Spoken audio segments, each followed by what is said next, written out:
बड़े बुजुर्ग कह गए हैं कि कभी भी हद की सीमा को नहीं लांघनी चाहिए। वैसे ही एक लड़का दिल्ली के जीबी रोड पर पहुंचता है और पावर बढ़ाने की ओवरडोज को ले लेता है। फिर वहां पर कुछ ऐसा होता है जिसे सुनकर आपके पैरों तले जमीन खिसक जाएगी।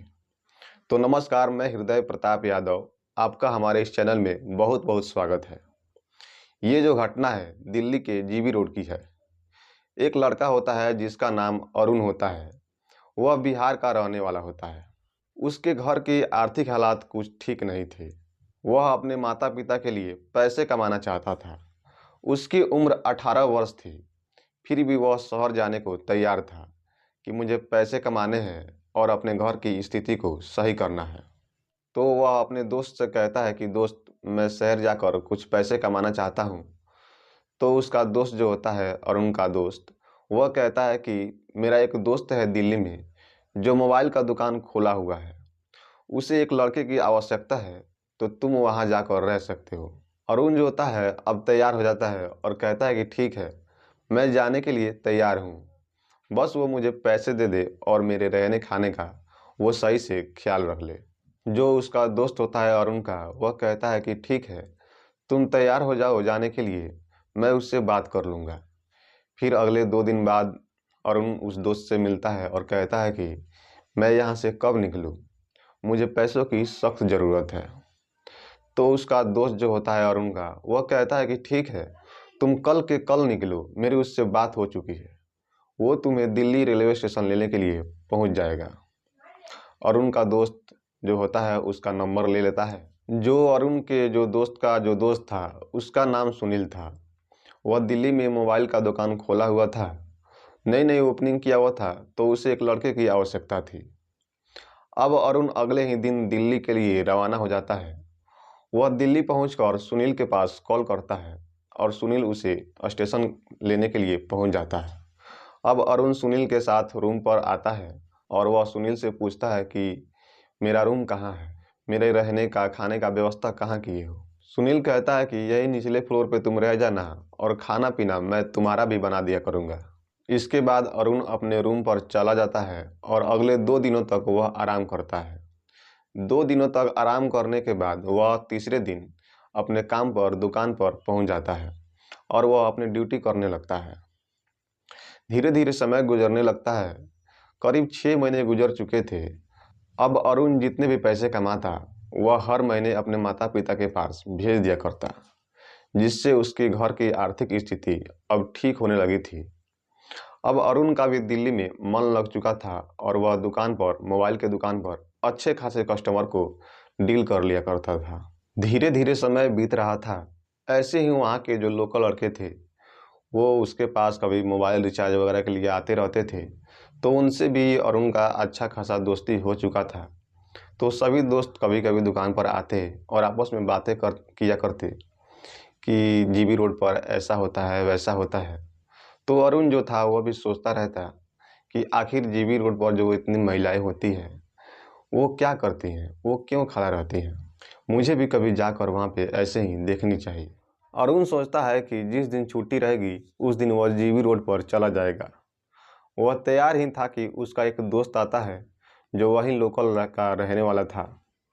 उस लड़के से वह पूछता है कि उसे जीबी रोड पर जाना है, वह किस तरीके से वहाँ जा सकता है। वो लड़का उसे सारे रास्ते बता देता है कि यहाँ से तुम गाड़ी पकड़ोगे, यहाँ से इस नंबर का बस पकड़ोगे, तो वहाँ से निकलने के बाद तुम गली नंबर 58 में चले जाना।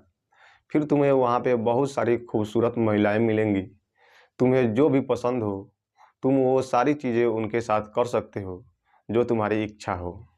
उस लड़के की बातें सुनकर अरुण मुस्कुराता हुआ अपने मन को बना रहा था कि उसे जीबी रोड पर जाना चाहिए। लेकिन उस दिन के बाद से करीब 1 डेढ़ महीने बीत चुके थे। वह जीबी रोड नहीं गया था। वह सोच रहा था कि कभी वैसा मौका मिला तो वह जरूर जाएगा। धीरे धीरे समय बीतता गया। एक दिन फेस्टिवल का दिन आ जाता है और उस दिन दुकान भी बंद होता है। दुकान बंद होने के कारण अरुण जो था वह रूम पर अपने मोबाइल को देख रहा होता है और जीबी रोड के बारे में और भी चीज़ों के बारे में वह जान रहा होता है। मोबाइल को देखते देखते उसका मन होता है कि क्यों ना आज उसे जीबी रोड पर जाना चाहिए। लेकिन वो जाए तो जाए कैसे? अगर वो वहाँ पर जाए, वहाँ पर बहुत सारी महिलाएं होंगी और वो शर्मिंदगी महसूस करेगा और कमज़ोर महसूस करेगा, तो वहाँ पर उसकी बेइज्जती हो जाएगी। ये सोचकर वो थोड़ा-सा घबराता है, लेकिन फिर भी वो कपड़े पहनकर वहाँ से निकल जाता है। वह सीढ़ियों के माध्यम से वह छत पर पहुँचता है, जहाँ पर कई सारी महिलाएं पहले से ही सज-धज रही होती है और कोई अपने बालों को सँवार रही होती है। वह पहुँचने के बाद तुरंत पूछता है कि पानी किधर है? और पानी पीने के बहाने वह टंकी के पास पहुँचता है और अपनी जेब से पावर बढ़ाने की 5-6 गोलियाँ निकाल लेता है और उन्हें अपने हाथों में ले लेता है। फिर उसे खा लेता है। खा लेने के बाद वह इधर-उधर देखता है, घूमता है, फिर वहाँ पर पहुँच जाता है जहाँ पर बहुत सारी महिलाएं खड़ी थीं।